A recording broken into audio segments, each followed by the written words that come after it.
اعوذ بالله من الشیطان الرجیم بسم الله الرحمن الرحیم. ګرانو محترمو خویندورونو السلام علیکم ورحمت الله وبرکاتو. حمد و ثنا د هغه ذات د پاره چې د زړه رازونو نه خبردار دی، مالک د کائناتو دی، او بیا په کروڑهاو درود په خاتم النبیین خاتم المرسلین جناب محمد رسول الله صلی الله علیه وسلم باندې،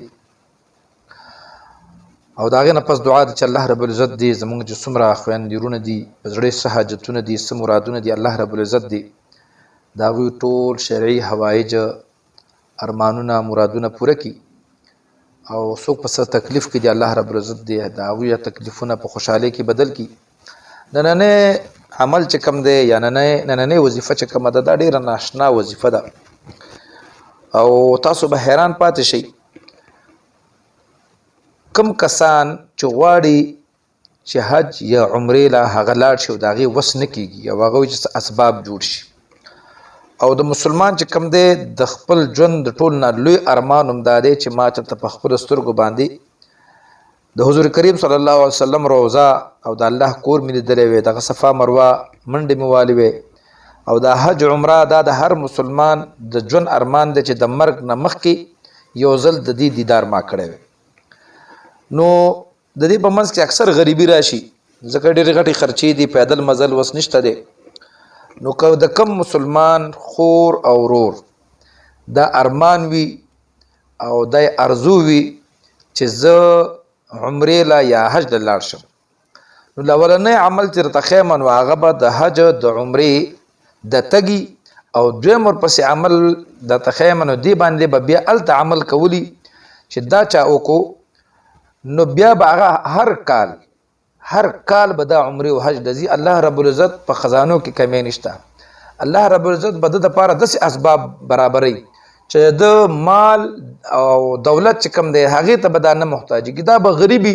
خو الله رب العزت به په ده باندې څوک مهربان کوي، د چا په زړه کې به ور اچوي، نو دا سړی به چې کوم دی د هغه ټوله خرچه به برداشت کوي، یا به الله رب العزت د دپاره د کاروبار دومره اسباب برابر کړي چې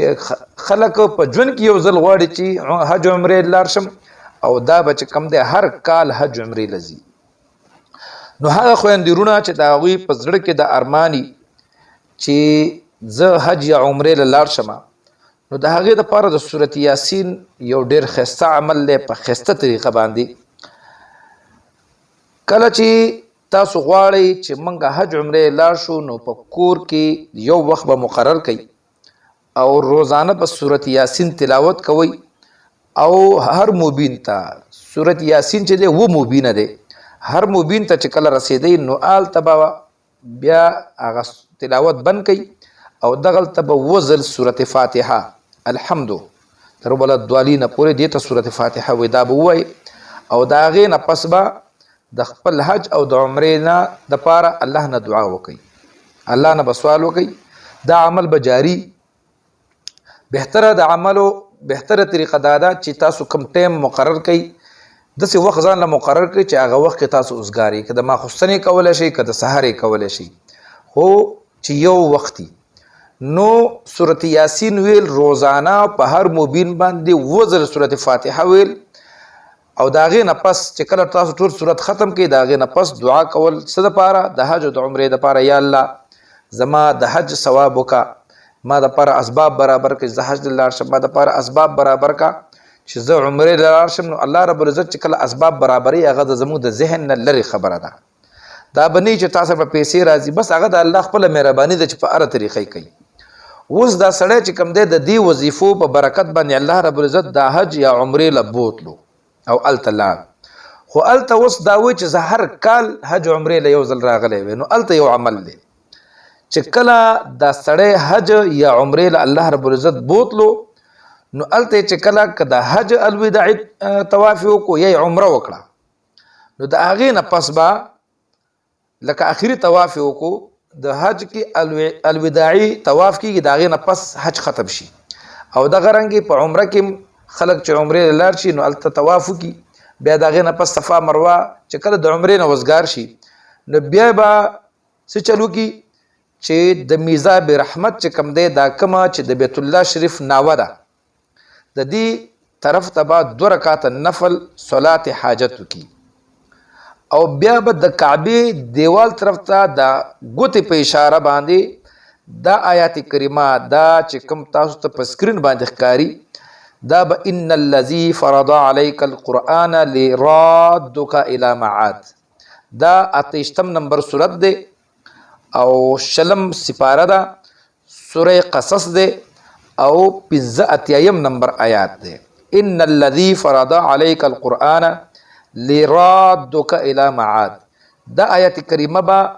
د دې بیت الله شریف دیوال ته با اشاره وکړل رضینا او په اشاره لکه په هوا کې به ولیکي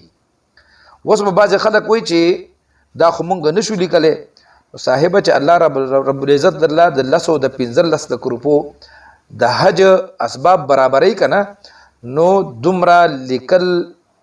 چاته وای درته ولیکي او دا بالکل ان پړ می کنه او بده باندې یو میاش مهنت وکړو نو دا به بیا د پته لګيږي کدا را او الف او با او یا دا نه پیژني کنه نو هغه ګوته به هغه شانتاوي کې خلک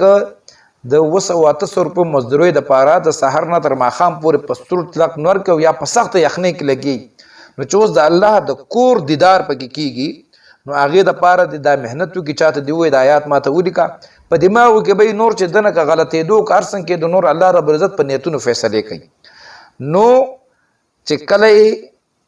دوی التا ورسېدو الله رب العزت د سورۃ یاسین په برکت باندې یا اسم سړی تلو الله ولا وسور کړو خدای بزرګ ارمان دی چې زه ارکال حج عمره لراشم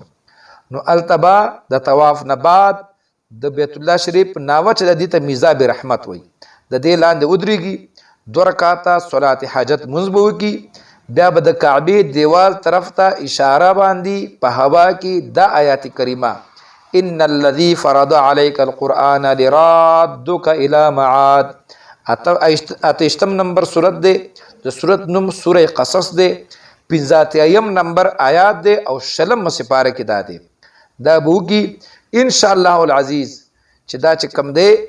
کور تراشي خابه داغه نه پس چې کله دا په دې دغه عمل وکړو بیا کور تراغه دا بیا د سورۃ یاسین دغه تلاوت په هغه طریقه باندې بیا شروع کی ان شاء الله العزيز ار کال بد د حج او د عمره الله به اسباب برابرۍ الله رب العزت دې زموږ د ټولو خويندو ورونو د مسلمانانو کشرانو مشرانو په دغه پاک ځای دغه برکت ځای کې ثواب وکي او الله رب العزت دغه دیدار زموږ په نصیب باندې وګرځي ان شاء الله العزيز د یو ډیر بهترین بل عمل سره وساسو په خدمت کې یو ځل بیا حاضرېږم تر هغه پورې ماته اجازه راکړئ د الله پامان